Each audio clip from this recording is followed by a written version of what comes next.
La primera vez que vi a mi marido llorar fue un jueves a las 11 menos cuarto de la noche, en el garaje de casa, con la puerta automática a medio bajar y el motor del coche todavía caliente, mientras yo seguía sentada en el asiento del copiloto sin atreverme a abrir la puerta porque sabía que, si lo hacía, ya no habría vuelta atrás. No estaba llorando de rabia ni de impotencia, estaba llorando como lloran los hombres cuando se les cae encima una verdad que no estaban preparados para escuchar, en silencio, con la mandíbula tensa y la mirada fija en un punto que no existe. Y lo peor es que yo sabía exactamente qué había provocado ese momento, porque había sido yo misma la que había empujado todo hasta ahí, paso a paso, sin frenos, sin pensar que algún día se nos iba a romper el suelo bajo los pies. Todo había empezado esa misma tarde, horas antes, cuando Javier apareció sin avisar en el sitio en el que no tenía que estar, en el único lugar donde no debía verme, y no porque yo estuviera haciendo algo escandaloso en ese momento, sino porque ese lugar, por sí solo, ya decía demasiado. Recuerdo perfectamente el sonido de sus pasos, el eco seco en el suelo, y cómo se me heló la espalda antes incluso de girarme, porque supe que era él sin necesidad de verlo, igual que sabes quién entra en casa por la forma de cerrar la puerta. No dijo nada al principio, ni una palabra, y eso fue lo más aterrador de todo, porque cuando Javier se quedaba callado era porque estaba intentando no perder el control. Ahí, de pie, con las manos en los bolsillos y la cara completamente blanca, me miró como si yo fuera una desconocida, como si de repente no supiera quién era la mujer con la que llevaba compartiendo la vida tantos años, y yo sentí una mezcla muy rara de vergüenza y alivio, porque por fin se había acabado la mentira silenciosa que llevaba semanas construyendo en mi cabeza.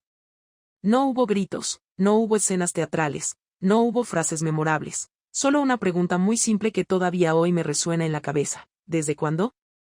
Y yo, en lugar de responder, bajé la mirada como una adolescente pillada en algo que no sabe cómo explicar. La atención, si te soy honesta, es una droga mucho más fuerte de lo que nos gusta admitir, y yo llevaba tiempo alimentándome de ella sin darme cuenta de lo lejos que estaba llegando. No fue una aventura de película ni una pasión descontrolada desde el primer minuto, fue algo más sutil y por eso más peligroso, algo que empezó como una coincidencia, como una conversación que se alargaba más de la cuenta, como una excusa para llegar un poco más tarde a casa o para alargar una pausa que no tenía por qué durar tanto. Yo me repetía que no estaba haciendo nada malo, que exageraba, que todo el mundo tiene derecho a desconectar un poco de su vida, y así, casi sin darme cuenta, fui empujando los límites hasta que los límites dejaron de existir. El interés creció porque me sentía vista de una forma que había olvidado, no porque Javier no me quisiera, sino porque el cariño estable no tiene la intensidad del principio, y yo confundí esa calma con falta de deseo. Me gustaba que alguien se fijara en detalles pequeños, que se acordara de cosas que yo misma había olvidado mencionar, que me hiciera sentir especial en momentos que no tenían nada de especial. Y en ese juego peligroso, yo era muy buena justificándome, diciéndome que todo estaba bajo control, que yo sabía perfectamente dónde estaba la línea y que jamás la cruzaría. La acción, el verdadero punto de no retorno, llegó mucho antes de lo que me atrevo a reconocer, no en una cama ni en una escena explícita, sino en una decisión interna, silenciosa. Cuando dejé de pensar en cómo se sentiría mi marido si supiera lo que yo estaba haciendo y empecé a pensar solo en cómo me hacía sentir a mí. Ahí fue cuando todo empezó a torcerse de verdad, aunque por fuera siguiera comportándome como siempre, preparando cenas, hablando de tonterías y haciendo planes a medio plazo como si nada estuviera a punto de explotar. El deseo se coló en mi rutina como se cuelan las malas ideas, despacio, sin ruido, haciéndote creer que eres más lista de lo que en realidad eres. Y cuando quise darme cuenta ya estaba organizando mi tiempo alrededor de algo que no debía existir. Me decía que no era tan grave, que no estaba haciendo daño a nadie, que mientras Javier no lo supiera no pasaba nada, como si la traición necesitara testigos para ser real. Y lo más cruel es que, durante ese tiempo, yo seguía queriendo a mi marido, seguía sintiéndome en casa con él, seguía riéndome de sus bromas malas y durmiendo a su lado, y esa doble vida emocional me parecía manejable, casi elegante, como si pudiera compartimentarlo todo sin consecuencias. El momento en el que Javier apareció donde no debía fue el final lógico de una cadena de decisiones pequeñas que yo había ido tomando con demasiada ligereza, y aunque en ese instante quise decir mil cosas, explicarme, justificarme, minimizarlo todo, no fui capaz de articular nada que sonara mínimamente honesto. Porque cuando te pillan no es solo que te descubran, es que te obligan a mirarte a ti misma sin los filtros que llevas tanto tiempo usando para no sentirte culpable. En el garaje, mientras el coche seguía encendido y el aire se volvía irrespirable, Javier me dijo algo que me desarmó por completo, no porque fuera cruel, sino porque era terriblemente simple. Pensé que esto no nos podía pasar a nosotros. y ahí entendí que la historia que yo me había contado, esa en la que todo estaba controlado y nadie salía herido, era una fantasía cómoda que se acababa de romper de golpe. Esa noche no volvimos a subir a casa juntos. Él se quedó abajo un rato más, yo subí sola, me senté en el borde de la cama y me quedé mirando la pared, intentando asimilar que en cuestión de minutos había pasado de sentirme deseada y viva a convertirme en la persona que había destrozado la confianza de alguien que no se lo merecía. No lloré entonces, no me salió, estaba demasiado ocupada intentando ordenar el caos que yo misma había creado. Así empieza todo, no con una confesión planeada ni con una discusión clásica, sino con un encuentro inesperado, con una mirada que ya no te reconoce y con la certeza incómoda de que, aunque todavía no haya pasado lo peor, nada volverá a ser como antes. Y eso, créeme, es solo el principio de un mes en el que cada día fue un paso más hacia abajo, con excusas, reproches, decisiones impulsivas y una venganza que jamás pensé que Javier sería capaz de llevar a cabo, pero que cambió mi forma de verlo a él y de verme a mí para siempre. Esa noche no terminó en el garaje, aunque ahí empezó todo de verdad, porque después de subir yo sola y de quedarme sentada en la cama con el abrigo puesto sin saber qué hacer con las manos, Javier subió también, no para hablar, sino para coger una mochila del armario y meter dentro ropa sin doblar, con movimientos torpes y rápidos, como si necesitara mantenerse ocupado para no decir nada que no pudiera retirar después. Yo intenté decir su nombre un par de veces, pero me salió con una voz tan baja que ni siquiera yo misma me escuché con claridad, y él no me miró ni una sola vez, lo que fue mucho peor que cualquier grito, porque cuando Javier me ignoraba era porque estaba intentando no romper algo más de lo que ya estaba roto. Se fue sin dar un portazo, cerró la puerta con cuidado, y ese detalle tan suyo me dejó claro que todavía estaba pensando en mí incluso en ese momento, lo que me dio una mezcla muy desagradable de culpa y rabia contra mí misma.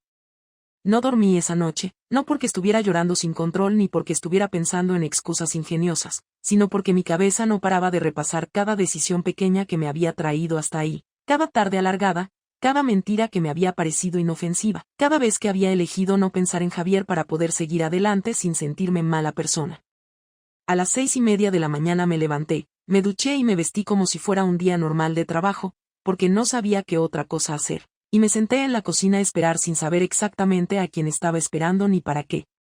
Javier volvió a media mañana, y lo supe porque dejó las llaves en el cuenco de la entrada de una forma que no era la suya, demasiado brusca, demasiado ruidosa, y entró en la cocina sin saludar. Se sentó frente a mí y apoyó los antebrazos en la mesa, mirándome por fin a la cara con unos ojos que parecían cansados de años en lugar de horas. No me preguntó nada al principio, solo respiró hondo un par de veces y luego me dijo que necesitaba entender qué había visto y por qué yo estaba donde estaba cuando él apareció, y esa forma de decirlo, tan contenida y tan directa, me dejó claro que ya no estábamos en el terreno de las suposiciones, sino en el de los hechos.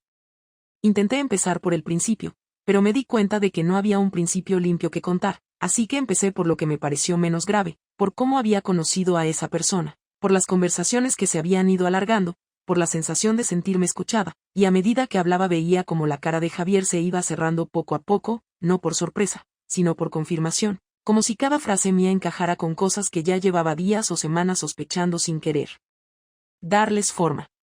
Cuando llegué al punto en el que tuve que admitir que sí, que había cruzado una línea que no debía cruzar, no con palabras vagas sino con hechos claros, noté cómo apretaba los dientes y cómo sus manos se cerraban sobre sí mismas, y durante un momento pensé que iba a levantarse y marcharse otra vez sin decir nada. No me mientas más, me dijo entonces, sin levantar la voz, y fue la primera frase que me hizo sentir realmente pequeña, no porque fuera agresiva, sino porque implicaba que yo ya había perdido el derecho a matizar, a suavizar, a protegerme con medias verdades. Le dije que no quería mentirle, que no había querido hacerle daño, y en cuanto esas palabras salieron de mi boca supe que eran inútiles, porque nadie traiciona sin hacer daño, aunque se empeñe en no mirarlo de frente. La reacción de Javier no fue la que yo había imaginado en mis peores momentos, no gritó, no me insultó, no lanzó objetos ni me llamó de todo, se limitó a hacer preguntas muy concretas, casi frías, sobre cuánto tiempo llevaba pasando, con qué frecuencia, si había sentimientos de por medio, y cada respuesta mía parecía pesarle más que la anterior, como si estuviera cargando una mochila invisible con cada dato nuevo. Cuando le dije que había sentimientos, aunque no supiera muy bien definirlos, cerró los ojos durante unos segundos y apoyó la frente en las manos, y ese gesto me rompió más que cualquier escena dramática que pudiera haber tenido lugar. Hubo un momento especialmente duro cuando me preguntó si yo habría seguido con mi vida normal, con nuestras cenas y nuestras series, si él no hubiera aparecido esa tarde donde no debía, y no supe qué contestar sin mentir, porque la respuesta honesta era que sí, que probablemente habría seguido adelante mientras pudiera sostener esa doble realidad sin enfrentarme a las consecuencias. No me lo dijo directamente, pero vi en su cara que eso era exactamente lo que estaba pensando, y la decepción que sentí que le estaba causando se volvió casi física. Después de un rato largo, de esos en los que el silencio pesa más que cualquier discusión, Javier se levantó y empezó a hablar de cosas prácticas, de que necesitaba tiempo, de que no sabía si podía seguir viviendo conmigo en ese momento, de que no quería tomar decisiones en caliente pero tampoco podía fingir que no había pasado nada. Me dijo que se iba a quedar unos días en casa de su hermano en Alcalá, que no me lo tomara como un castigo sino como una necesidad, y aunque yo asentía y decía que lo entendía, por dentro sentía un pánico muy concreto, no el miedo a estar sola, sino el miedo a haber destruido algo que no se podía reconstruir. Antes de irse, me miró de una forma que no le había visto nunca y me dijo algo que todavía hoy me cuesta procesar, porque no fue un reproche ni una amenaza, sino una constatación fría: no solo me has engañado, me has quitado la posibilidad de decidir con la verdad. Esa frase se me quedó clavada porque tenía razón, porque yo había decidido por los dos durante semanas, y ahora él tenía que recomponer su vida con una información que le había llegado de golpe, sin preparación ni margen de maniobra. Los días siguientes fueron extraños y largos, con el piso demasiado silencioso y mis rutinas completamente desordenadas, porque todo lo que hacía me recordaba que Javier no estaba, y no de una forma romántica o melodramática, sino de una manera práctica y cotidiana, como cuando abría el lavavajillas y no encontraba su taza, o cuando sonaba el timbre y no había nadie discutiendo conmigo sobre quién debía abrir. Intenté trabajar desde casa, pero no rendía, así que me obligaba a ir a la oficina para no pasarme el día encerrada con mis pensamientos, y aún así, todo parecía lejano y poco importante. Javier no me escribió durante 2 días, y yo respeté su silencio porque me había pedido espacio, aunque cada hora sin noticias me parecía una semana entera. Al tercer día me llamó por la noche y me dijo que necesitábamos vernos y hablar, no para discutir lo ya sabido, sino para decidir qué hacíamos a partir de ahí, y el tono de su voz era tan serio y tan distante que entendí que algo había cambiado definitivamente en su forma de verme. Quedamos en casa, en nuestro salón, ese espacio que hasta hacía poco me parecía tan neutro y ahora se sentía cargado de una tensión constante. Cuando llegó, no hubo besos ni saludos incómodos, se sentó frente a mí y me dijo que había pasado esos días repasando nuestra relación, preguntándose en qué momento había dejado de ser suficiente para mí, y aunque intenté interrumpirle para decirle que no tenía que ver con eso, me pidió que le dejara terminar, porque necesitaba decirlo en voz alta. Me explicó que lo que más le dolía no era solo la traición en sí, sino la sensación de haber estado viviendo en una realidad distinta a la mía sin saberlo, y que eso le hacía dudar de todo lo demás. Ahí fue cuando me di cuenta de que el descubrimiento no había sido solo un momento puntual, sino el inicio de un proceso mucho más profundo en el que Javier estaba desmontando pieza a pieza la imagen que tenía de nosotros, y que su reacción, tan contenida y aparentemente racional, escondía una herida que todavía no había empezado a cicatrizar. Yo quería pedir perdón, explicar, prometer cambios, pero él no estaba en ese punto todavía, y me dijo claramente que necesitaba tiempo para decidir si quería seguir casado conmigo o si lo que yo había hecho había cruzado un límite que no estaba dispuesto a negociar.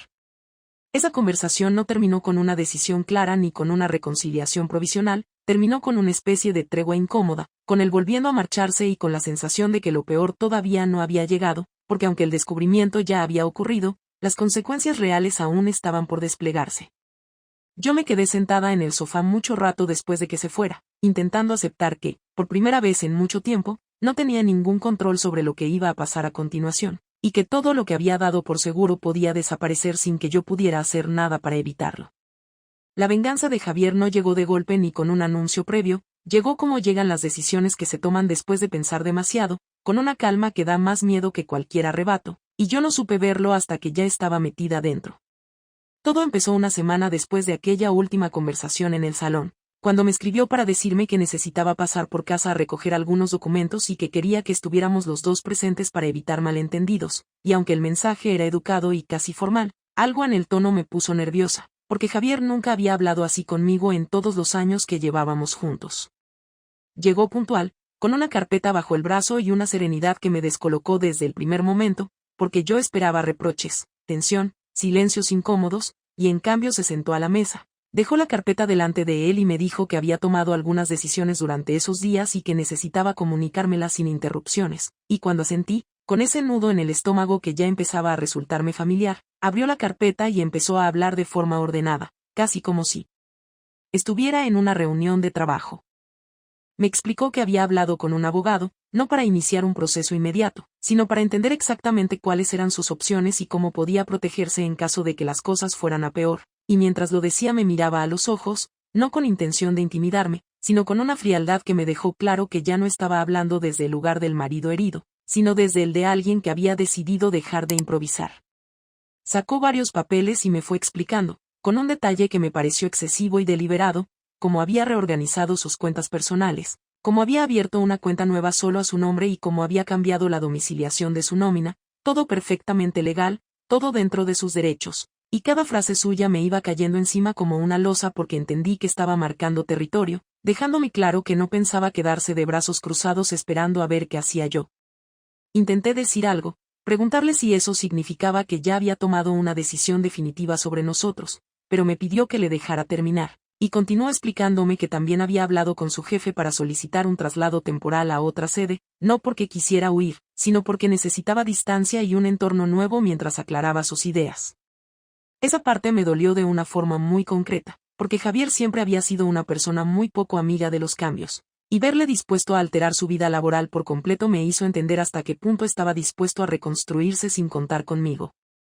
La parte más dura llegó cuando me dijo que había hablado con mis padres, no para contarles detalles morbosos ni para buscar aliados, sino para informarles de que nuestra relación atravesaba una crisis grave y que, durante un tiempo, prefería que cualquier comunicación relacionada conmigo pasara por él, no por mí, porque necesitaba establecer límites claros.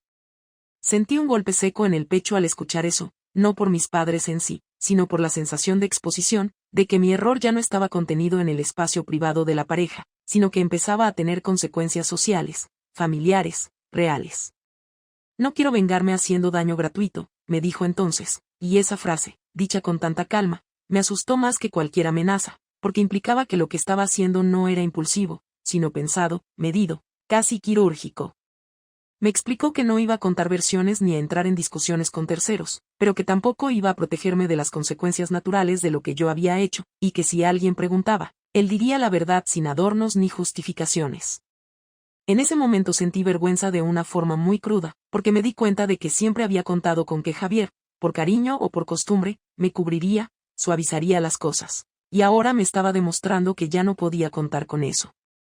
El golpe final, el que realmente me dejó sin aire durante unos segundos, fue cuando me dijo que había decidido vender el coche que compartíamos, no por necesidad económica, sino porque no quería seguir manteniendo bienes comunes mientras no supiera si nuestro proyecto común seguía en pie. Me explicó que ya había hablado con el concesionario, que la operación estaba casi cerrada y que el dinero se repartiría según lo acordado en su momento, sin trampas ni historias, pero que a partir de ahora cada uno tendría que organizarse por su cuenta. Puede parecer una tontería desde fuera, pero ese coche era una parte muy concreta de nuestra vida diaria, de nuestras rutinas, y perderlo de esa forma tan práctica y definitiva me hizo sentir que la separación ya no era solo emocional, sino logística, cotidiana, irreversible en muchos aspectos. Yo estaba en shock, intentando procesar cada información nueva mientras él seguía hablando con una serenidad que me resultaba ajena, y cuando por fin terminé de asimilarlo todo, le pregunté si eso era su manera de castigarme, y su respuesta fue tan simple que me dejó sin argumentos. No, me dijo, es mi manera de recuperar el control de mi vida. Esa frase me dolió porque era verdad, porque durante semanas yo había sido la única que tomaba decisiones importantes sin contar con el otro, y ahora era él quien hacía exactamente lo mismo, pero de frente, sin engaños. Hubo un momento de silencio largo, pesado, en el que yo no sabía qué decir ni cómo reaccionar, y entonces Javier añadió algo más, algo que no estaba en los papeles ni en las cuentas, y que fue quizá lo más cruel de todo por lo honesto que sonó. Me dijo que no iba a prohibirme nada, que no iba a vigilarme ni a exigirme explicaciones sobre mi vida, pero que tampoco iba a fingir que lo ocurrido no le había cambiado, y que, a partir de ese momento, iba a tratarme como a una persona adulta responsable de sus actos, no como a su mujer a la que proteger. Esa venganza, porque no encontré otra palabra mejor para describirla, no tenía gritos ni escenas dramáticas, no tenía humillaciones públicas ni intentos de hacerme quedar mal, era mucho más efectiva y mucho más dolorosa, porque me obligaba a enfrentarme sola a las consecuencias prácticas de lo que había hecho, sin el colchón emocional que siempre había sido Javier. Cuando se levantó para irse, recogió la carpeta con cuidado y me dijo que en unos días volveríamos a hablar para decidir qué hacíamos con el piso, pero que hasta entonces prefería mantener la distancia. Y yo asentí sin saber muy bien cómo había pasado de sentirme deseada y segura a estar sentada en mi propia casa sintiéndome como una invitada incómoda. Después de que se fuera, me quedé de pie en el salón durante un buen rato, sin moverme, repasando cada una de sus decisiones y entendiendo, poco a poco, que esa era su forma de vengarse, no haciendo ruido, sino desmontando con precisión todo aquello que yo había dado por sentado. No podía acusarle de ser injusto, no podía decir que me estaba atacando, porque todo lo que había hecho era razonable, legal, sobre todo, consecuencia directa de mis actos. Esa noche dormí mal, no por miedo a perderlo, que ya lo tenía asumido, sino por una sensación nueva y muy incómoda, la de haber sido yo la que abrió la puerta a un proceso que ya no podía controlar ni dirigir, y la de entender que Javier, el hombre tranquilo y previsible al que yo había subestimado en silencio, era perfectamente capaz de rehacer su vida sin mí mientras yo apenas empezaba a entender el alcance real de lo que había provocado. El golpe más fuerte no fue el primero ni el más evidente. Llegó cuando yo ya creía haber entendido hasta dónde estaba dispuesto a llegar Javier y me había acostumbrado, de mala manera, a esa nueva versión suya fría y organizada que me dejaba siempre un paso por detrás. Fue un martes por la mañana, a finales de ese mismo mes, cuando estaba en la oficina intentando concentrarme en un informe que no me interesaba en absoluto, y mi jefa me escribió por el chat interno para decirme que necesitaba verme en una sala de reuniones a las 12, sin más contexto, sin emoticonos, sin el tono amable que solía usar conmigo. No pensé inmediatamente en Javier, porque una parte de mí todavía se empeñaba en separar los mundos, en creer que mi vida personal y la profesional podían mantenerse al margen, pero algo en el estómago me dijo que aquello no iba a ser una reunión cualquiera. Cuando entré en la sala, además de mi jefa estaba una persona de recursos humanos que apenas conocía, con una carpeta sobre la mesa y una expresión seria que no dejaba lugar a interpretaciones optimistas. Me senté, intenté sonreír por inercia, y mi jefa empezó diciendo que habían recibido una comunicación externa relacionada conmigo, no en términos disciplinarios todavía, pero sí lo suficientemente seria como para obligarles a abrir un proceso interno. No dijo el nombre de Javier, no hizo falta, porque en cuanto mencionó que la información tenía que ver con mi conducta fuera del entorno laboral pero con implicaciones para la empresa, supe exactamente de dónde venía todo. Me explicaron, con un lenguaje muy cuidado, que había llegado una notificación formal en la que se detallaban hechos que, de confirmarse, podían suponer un conflicto con el código ético de la empresa, especialmente en lo relativo a relaciones personales que se solapan con determinados clientes y colaboradores externos. Yo sentía que la cara me ardía mientras escuchaba, no porque me estuvieran acusando todavía, sino porque entendí que Javier había decidido llevar su venganza a un terreno que yo no había previsto, uno en el que las consecuencias ya no eran solo emocionales o familiares, sino profesionales y muy concretas. Intenté defenderme, explicar que se trataba de una situación personal compleja, que no había habido mala fe ni intención de perjudicar a la empresa, y la persona de recursos humanos me escuchó con educación, tomando notas, para luego decirme que habría tiempo de presentar alegaciones, pero que de momento quedaba apartada de cualquier proyecto sensible hasta que se aclarara todo. Mi jefa evitaba mirarme directamente, y eso fue lo que más me dolió, porque su silencio decía más que cualquier reproche, decía decepción, incomodidad, distancia. Salí de esa sala con una sensación de irrealidad muy fuerte, como si alguien hubiera movido de repente el suelo bajo mis pies sin avisar, y lo primero que hice fue escribirle a Javier, no para insultarle ni para suplicarle, sino para preguntarle directamente si había sido él quien había enviado esa información. Tardó varias horas en contestar, y cuando lo hizo fue con un mensaje largo, medido, en el que me decía que sí, que había sido él, y que lo había hecho después de consultar con su abogado para asegurarse de que no estaba mintiendo ni difamando, solo comunicando hechos que tenían relevancia objetiva. Nos vimos esa misma tarde, porque yo no podía quedarme con esa conversación a medias, y cuando llegó, lo vi más tranquilo que nunca, como si ya hubiera asumido su papel en todo aquello y no esperara comprensión por mi parte.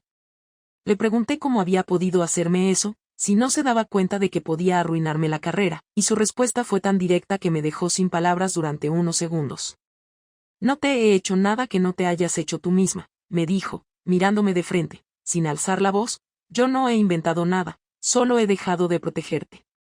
Le dije que eso era venganza, que era castigarme de una forma desproporcionada, y él negó con la cabeza, cansado, y me explicó que durante semanas había sentido que yo había vivido una realidad paralela mientras él seguía cumpliendo con todo, confiando, dando por sentado que la honestidad era un mínimo común entre nosotros.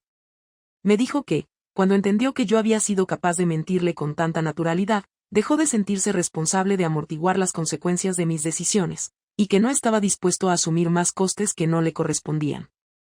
La conversación fue subiendo de tono, no en gritos, sino en dureza, porque yo me di cuenta de que estaba perdiendo cosas muy concretas, no solo una relación, sino una estabilidad que había construido durante años, y sentí rabia, mucha, una rabia fea que no tenía nada de digna.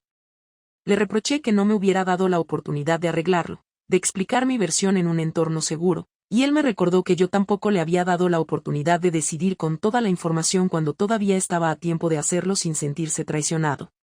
El verdadero shock llegó cuando añadió que esa no era la única decisión que había tomado, y que al día siguiente iba a presentar formalmente la solicitud de separación legal, no como un ultimátum definitivo, sino como una forma de establecer un marco claro mientras él decidía si quería intentar algo más o no. Me explicó que lo había hecho porque necesitaba recuperar una sensación de control que había perdido por completo, y que seguir en una ambigüedad indefinida le estaba haciendo más daño del que estaba dispuesto a tolerar. Esa noche me fui a casa de una amiga, incapaz de quedarme sola en el piso, y fue ahí, en una conversación larga y desordenada, cuando por primera vez me permití sentir el impacto real de la venganza de Javier, no como un acto puntual, sino como una cadena de acciones pensadas para desmontar el escenario cómodo en el que yo había estado viviendo. No era un ataque impulsivo, no era una humillación pública gratuita, era algo mucho más eficaz, porque me obligaba a enfrentarme a cada consecuencia sin intermediarios, sin filtros, sin el apoyo silencioso de alguien que antes siempre había estado de mi lado. En los días siguientes, el proceso en la empresa avanzó despacio, con entrevistas, correos formales y una sensación constante de estar bajo observación, y aunque finalmente no hubo un despido inmediato, sí hubo un cambio claro en mi posición, una pérdida de confianza que sabía que iba a tardar mucho tiempo en revertir, si es que llegaba a hacerlo. Cada vez que salía de una reunión sentía una mezcla de vergüenza y enfado, porque sabía que, aunque Javier había sido el detonante, la munición la había puesto yo con mis propias decisiones. Volví a ver a Javier una semana después, para hablar de la separación, y fue una conversación extrañamente calmada, casi burocrática, en la que hablamos de plazos, de gastos, de cómo repartir el tiempo en el piso hasta que uno de los dos se fuera definitivamente. Yo estaba agotada, emocionalmente vacía, y aún así hubo un momento en el que le pregunté si todo aquello le estaba haciendo sentir mejor, si esa venganza tan tangible le daba algún tipo de alivio. Se quedó pensativo unos segundos antes de responderme, y lo que dijo fue quizá lo más honesto que había escuchado de él en todo ese mes. No me hace sentir bien, me dijo, pero me hace sentir menos tonto, y ahora mismo eso es lo único que necesito. Ahí entendí que la venganza no siempre tiene que ver con hacer sufrir al otro, sino con dejar de cargar tú solo con el peso de lo que ha pasado, y que yo, por primera vez desde que todo empezó, estaba en el lugar de quien tenía que asumir el impacto completo de sus actos sin la red que siempre había dado por hecha. Y esa comprensión, lejos de traerme alivio, me dejó con una tristeza densa y persistente, porque ya no había nada que pudiera decir o hacer para devolvernos al punto anterior, ni siquiera para negociar desde una posición de igualdad. La última conversación no ocurrió como yo la había imaginado durante noches enteras, no fue una escena preparada ni un momento solemne marcado en el calendario, fue un domingo por la tarde, a eso de las 6, cuando Javier me escribió para preguntarme si podía pasar por el piso a hablar con calma porque necesitaba cerrar algunas cosas antes de tomar una decisión definitiva. Acepté casi de inmediato, aunque llevaba todo el día con una sensación rara en el cuerpo, una mezcla de cansancio y resignación, como si ya supiera que aquella charla no iba a salvar nada, pero aún así necesitar escucharla para poder seguir adelante sin quedarme atrapada en él y sí. Cuando llegó, traía la misma expresión tranquila que se le había quedado pegada desde que todo estalló, esa forma de estar presente sin mostrar emoción que a mí me resultaba tan ajena, y se sentó frente a mí en el salón, dejando el móvil sobre la mesa boca arriba, como si quisiera dejar claro que no había nada oculto, ningún movimiento raro, ningún truco más. Yo me senté también, con las manos cruzadas sobre las piernas, intentando mantener una postura digna mientras por dentro sentía que cualquier frase podía romperme del todo. Empezó hablando él, porque siempre había sido así cuando las cosas se ponían serias, y me dijo que llevaba semanas dándole vueltas a todo, que había intentado entender no solo lo que había pasado, sino cómo había cambiado su forma de verme desde aquel día en el garaje. Me explicó que al principio había sentido rabia y humillación, pero que eso se había ido transformando en algo más frío, más estable, una especie de distancia emocional que no sabía si podría revertir aunque lo intentara con todas sus fuerzas. Yo le escuchaba sin interrumpirle, asintiendo de vez en cuando, sintiendo como esa distancia de la que hablaba estaba ya sentada entre los dos, ocupando espacio, marcando el ritmo de la conversación. Cuando terminó, me miró esperando una respuesta, y ahí fue cuando noté el primer cambio en mí, porque en lugar de enfadarme o de intentar convencerle de nada, lo que sentí fue una tristeza muy clara y muy limpia, sin nervios ni dramatismo, solo la constatación de que ya no éramos las mismas personas que antes. Le dije que entendía su postura, que no podía exigirle que volviera a confiar en mí como si nada hubiera pasado, y que, aunque me doliera, sabía que había cosas que no se arreglan solo con voluntad.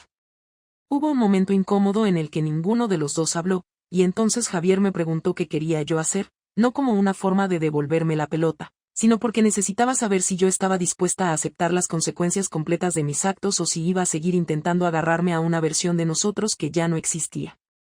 Esa pregunta me removió por dentro, porque durante semanas había estado tan centrada en reaccionar a lo que él hacía que no me había detenido a pensar de verdad en lo que yo quería más allá del miedo a perderlo. Le contesté con sinceridad, quizá por primera vez desde que todo empezó, y le dije que no sabía si quería seguir casada con alguien que, aunque tuviera razones de sobra, me miraba ahora con esa mezcla de distancia y decepción, que no sabía si era justo para ninguno de los dos intentar reconstruir algo sobre una base tan dañada. Admitir eso me dolió más de lo que esperaba, porque implicaba renunciar a la idea de una reconciliación limpia, pero al mismo tiempo me dio una sensación extraña de alivio, como si por fin dejara de luchar contra una corriente que me estaba agotando. Javier no se mostró sorprendido por mi respuesta, y eso me hizo pensar que él ya había llegado a conclusiones similares, solo que necesitaba escucharlas en voz alta para poder avanzar sin culpa. Me dijo que, aunque una parte de él seguía queriéndome, ya no se sentía capaz de compartir su vida conmigo como antes, que la confianza que se había roto no era solo un detalle más, sino el pilar sobre el que había construido todo lo demás. Me explicó que no quería vivir en un estado permanente de duda, revisando mentalmente cada gesto, cada salida, cada silencio, porque eso no era la vida que quería para sí mismo. Ahí fue cuando noté cómo la rabia que había sentido durante días se disipaba casi por completo, dejando espacio a una tristeza más profunda, pero también más honesta. No le reproché nada, no le acusé de exagerar ni de castigarme más de la cuenta, porque en ese momento entendí que cada uno estaba intentando sobrevivir a la situación como podía, y que su forma de hacerlo no era menos válida que la mía. Le dije que aceptaba seguir adelante con la separación, que no iba a poner obstáculos ni a alargar el proceso con discusiones innecesarias, y que prefería cerrar esa etapa con el mayor respeto posible, aunque ya no quedara cariño suficiente para sostenernos como pareja. La conversación siguió por un camino más práctico, hablando de plazos, de cómo gestionar el piso mientras se resolvía todo, de qué cosa se quedaría cada uno y de cómo comunicaríamos la decisión a la familia y a los amigos más cercanos. Fue una charla extraña, casi surrealista, porque hablábamos de nuestra vida compartida como si fuera un proyecto que se cierra por falta de viabilidad, sin reproches abiertos, sin escenas de ruptura al uso. En algún momento, Javier me preguntó si me arrepentía de lo que había hecho, y esa pregunta, tan directa, me obligó a mirar hacia adentro sin rodeos.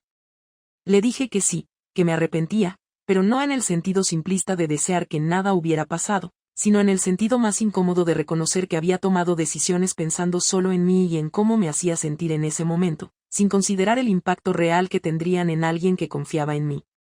Le dije que había aprendido demasiado tarde que sentirse viva no justifica pisar los límites que uno mismo ha aceptado al comprometerse con otra persona, y que esa lección me iba a acompañar durante mucho tiempo, probablemente más del que me gustaría.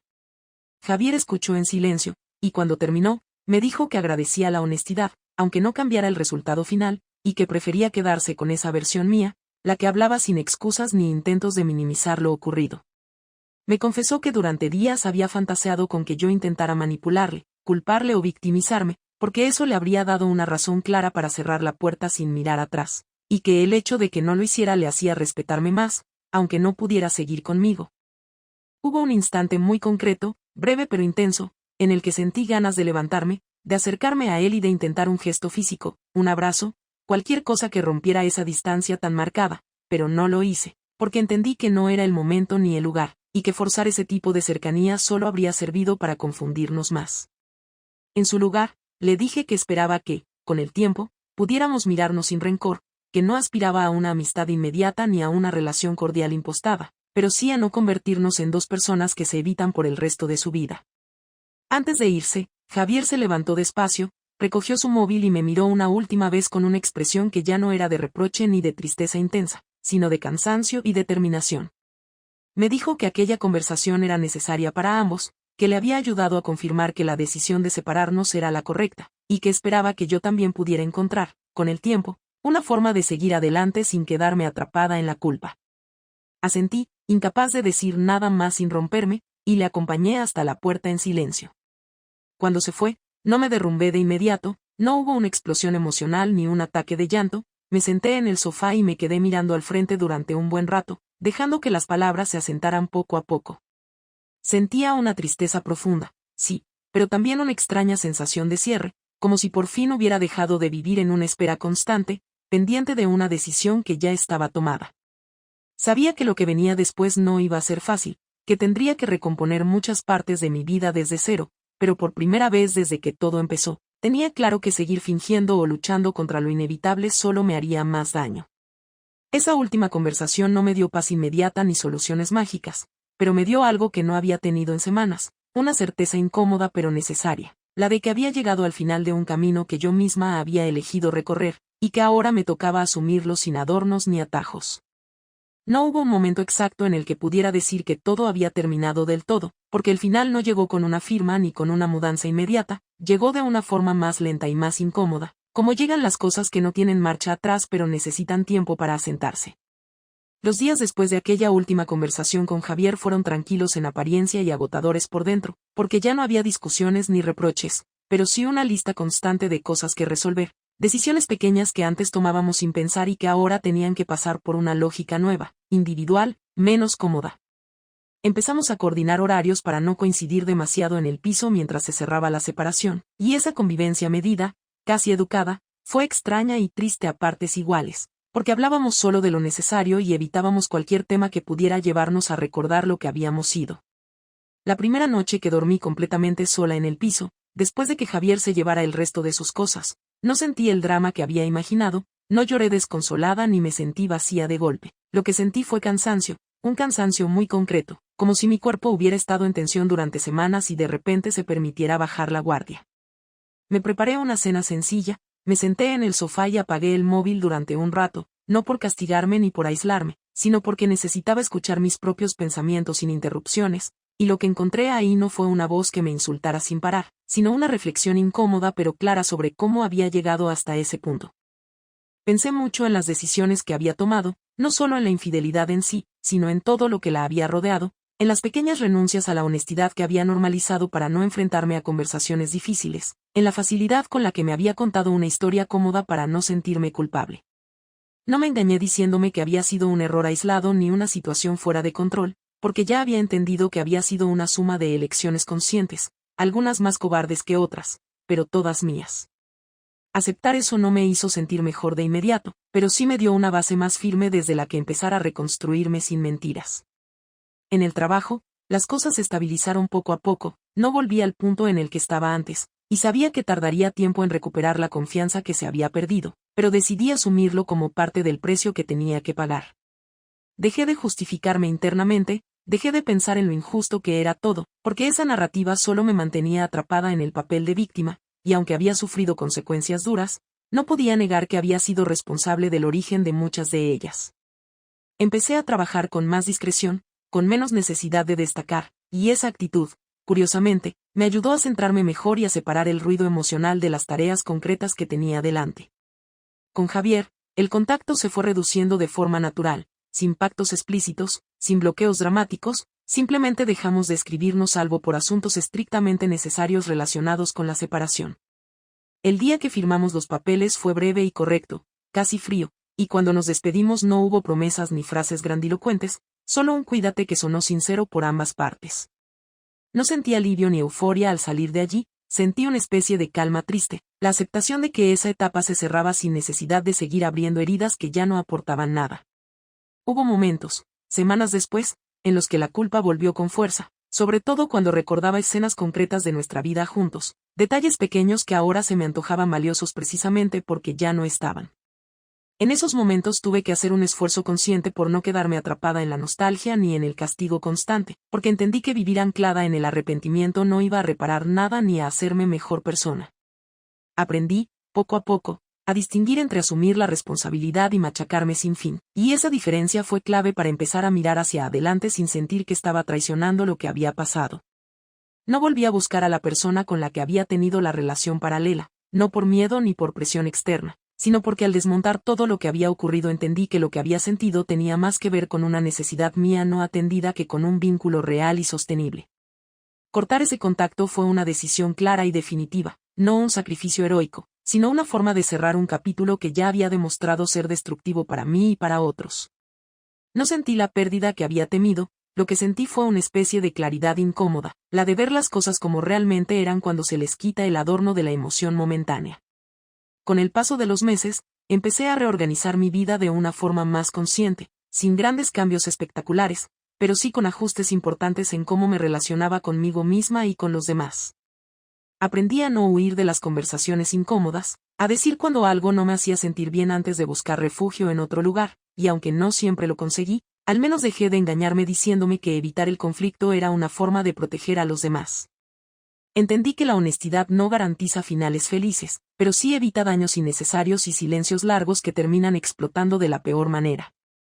No te voy a decir que todo se resolvió de forma ordenada ni que ahora soy una versión ideal de mí misma, porque no sería verdad. Sigo teniendo dudas, sigo cometiendo errores y sigo cargando con lo que pasó, pero lo hago de una forma distinta, sin esconderlo debajo de la alfombra ni justificarlo con historias que solo sirven para tranquilizar la conciencia a corto plazo.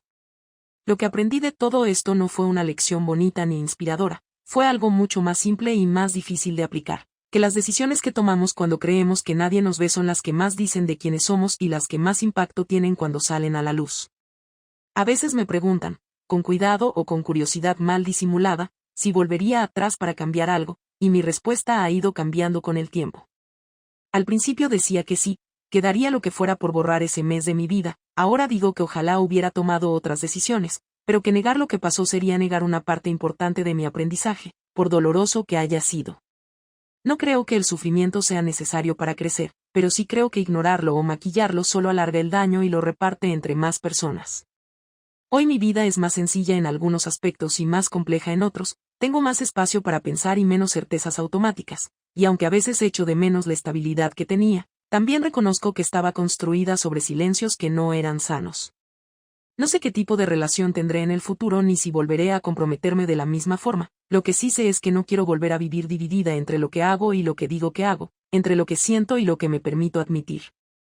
Esta historia no termina con una moraleja clara ni con un cierre perfecto, termina con una mujer que tuvo que enfrentarse a las consecuencias de sus actos de una forma muy tangible y que aprendió, quizá demasiado tarde, que la comodidad emocional tiene un precio alto cuando se paga con la confianza de otra persona. Lo que venga después dependerá de cómo sea capaz de aplicar todo esto en mi día a día, sin discursos grandilocuentes ni promesas vacías, solo con decisiones más conscientes y con la voluntad de no volver a esconderme detrás de excusas fáciles.